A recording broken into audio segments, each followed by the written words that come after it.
When I was helping out in my hometown at church that I grew up in, became a youth leader, and I remember there was this one kid, his name was Jeremy, and he was just kind of a jerk to everybody, and he said he'd been in a gang, and that he was, I don't remember, I think he had to be there, I don't remember why, but he just didn't want to be there, you could tell.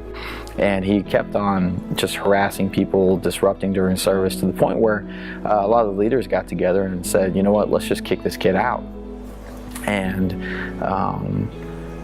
throughout the conversation, they were just saying, you know what, we can't love this kid. We can't help this kid. And, you know, so let's just, you know, make it easy on everybody and let's just kick him out. And I remember saying, come on, guys, you know, let's try a little harder. We can do this. And they said, Josh, you can't love this kid. And I just looked at him and I said, you know what, watch me. Watch me love this kid. Watch me make a difference in this kid's life.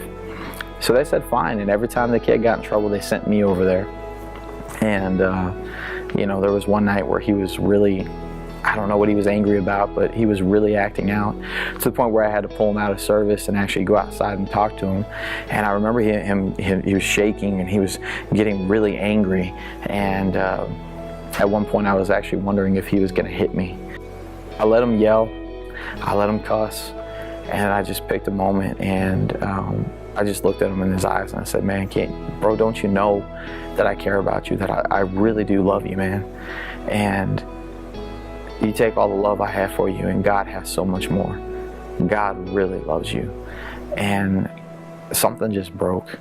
I mean, he just had this sad, angry look in his eyes. And I didn't know if he was going to hug me or if he was going to hit me, but he just broke down. And we talked. He opened up, I opened up. And it was the start of, you know, really what ended up being a lot of healing for him. 6 months down the road, he's one of the best kids we had. He was bringing people to church. If somebody else would act up in church, he would actually, you know, he'd be the one to tell them, hey, be quiet and pay attention. And he ended up being one of the kids that just brought the most love and life to our youth group that we had. You know, that wouldn't have happened if I had listened to people say, this kid's not lovable, this kid, you know, there's just kind of no hope for him, at least not with us. It's not our job, it's not our responsibility. You know, when they said those things, I could have listened to them and said, yeah, I agree. But instead I chose to do what I think God has put inside of us.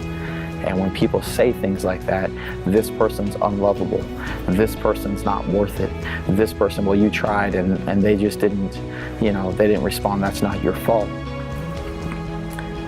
When people say things like that to you, something rose up in me, and I think it rises up in all of us, and we have the choice to go along with it or say, you know what, watch me. Watch me love the unlovable. Watch me care for people that nobody else can. Watch me let God use me to change people's lives that everyone else has given up on.